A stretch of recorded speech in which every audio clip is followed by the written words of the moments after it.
उत्तम बात तो यही है कि कोई प्रश्न ना हो, हम अपनी तरफ से बता देते हैं। अगर इसी जन्म में भगवत प्राप्ति करनी है, अर्थात जीवन मुक्त होना है, तो शांति रव्यर्थ कालत्वम विरक्तिर्मान शून्यता आशा बंधा समुत्कंठा नाम गाने सदा रुचि आसक्तिस तद्गुणाख्याने प्रीतिस तद वसति स्थले।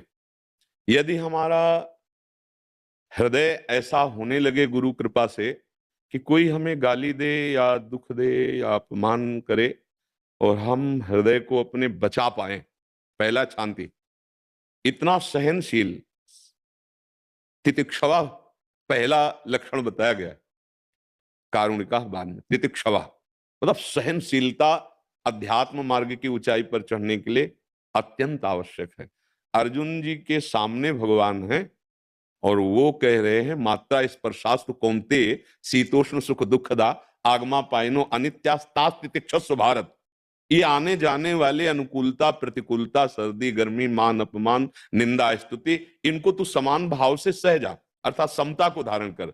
तो जो अध्यात्म की ऊंचाई पर चढ़ना चाहता हो, पहला लक्षण शांति, अर्थात इतना हृदय शांत होना चाहिए कि किसी के भी मृदु या कटु व्यवहार पर कोई हलचल नहीं होनी चाहिए।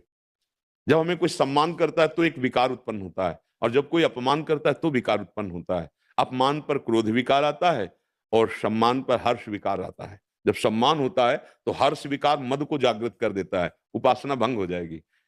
शांति, जब हमारा कोई अमंगल करे हम उसका मंगल मनाएं।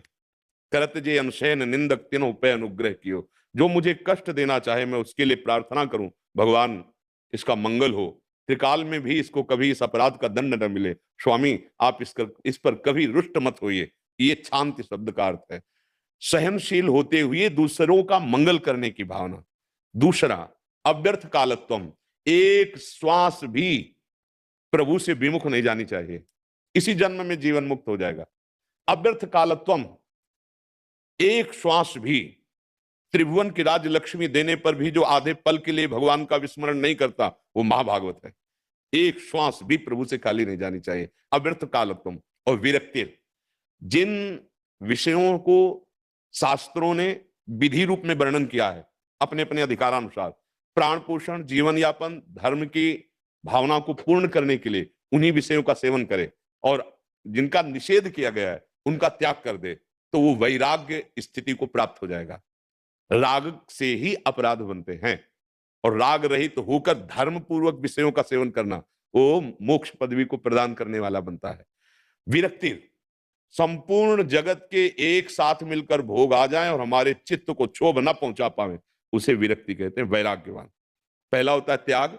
त्याग में होता है कि भोग का सानिध्य प्राप्त होने पर भोग की प्रबल लालसा पर मैं भोगूंगा नहीं, क्योंकि मुझे भगवत प्राप्ति करनी है, इसे त्याग कहते हैं। इसी से शांति प्रारंभ हो जाती है, त्यागाच्छान्त्यनंतरम। वैराग्य कहते हैं कि भोगों के सानिध्य में भोगने की प्रवृत्ति का ही ना होना, उसमें प्रवृत्ति है पर वो नहीं भोगेगा हठ पूर्वक, लेकिन इसमें प्रवृत्ति का ना होना। और उपरति कहते हैं कि भोग वस्तु है ऐसा भान ही खत्म हो जाना, सर्वम खलमिदम ब्रह्म। तो वैराग्य यहां कहा है कि भोगों के सानिध्य में भी भोगने की इच्छा ना होना, विरक्ति। और मान शून्यता, जब तक उपासक में मान प्राप्ति की लालसा रहती है तब तक वो निर्द्वंद नहीं हो पाता है, तब तक वो अमृत पद का अधिकारी नहीं होता।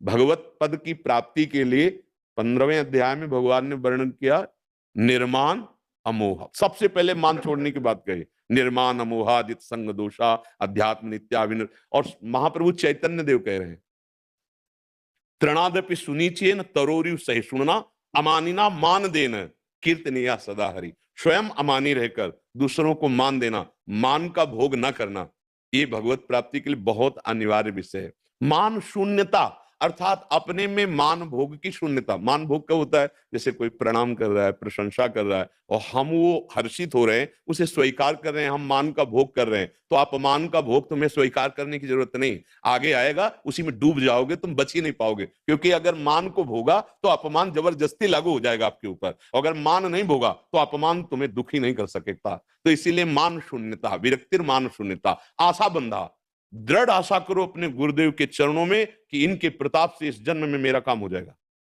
गुरु मिले मतलब भगवान मिले, गुरु मिले मतलब अब मोक्ष पद भी हमारे लिए दुर्लभ नहीं है।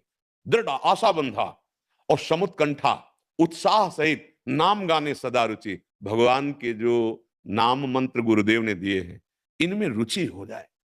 जैसे काम ही नार प्यारी जिम लोभी जिम प्रियदाम, तिम रघुनाथ निरंतर प्रिय लागो में, गोस्वामी जी कह रहे ऐसी हमारी नाम में रुचि हो जाए। समुत्कंठा, उत्साह के सहित। जैसे हम धन पर बुद्धि रख लेते हैं, मातु बुद्धि, तो हम ओवर टाइम भी करते हैं कि 8 घंटे तो इतना मिलेगा, 2 घंटे और कर लेते हैं, इतना मिलेगा। ऐसी हमारी रुचि नाम रूपी परम धन में लग जाए। समुत्कंठा, नाम गाने सदा रुचि। आसक्ति तद्गुणाख्याने, अपने आराध्य देव की चर्चा करने का नशा हो जाए। चार बैठे तो बोधयंता परस्परम कथयंति च माम नित्यम तुष्यंति च रमंति च। अपने प्रभु की ही चर्चा, अपनी प्रिया जो, अपने लाल जो, अपने बिहारी जो, बिहारिन जो की बातें। आसक्ति तद गुणा खाने और प्रीति तद वसति स्थले।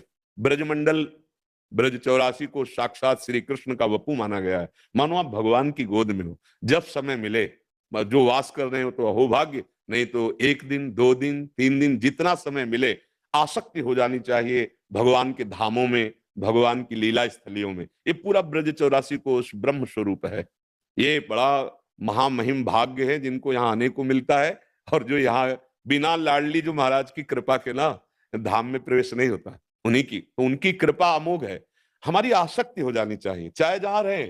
अगर आसक्ति हो गई तो चिंतन बनेगा।